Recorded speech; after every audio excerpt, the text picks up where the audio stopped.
Hello guys, in this video I am going to show you how to see or check the details of your documents on the Google Sheets application.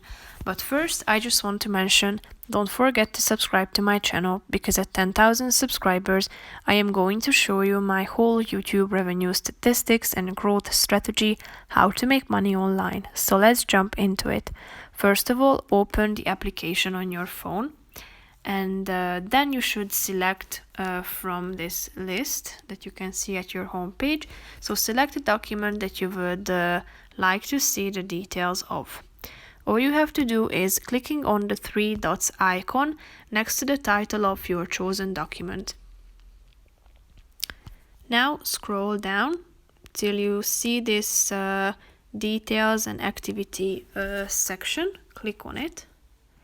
And now you can see the type of your document, the location, the size, the storage used, the owner of the document, when was it created and when was it modified.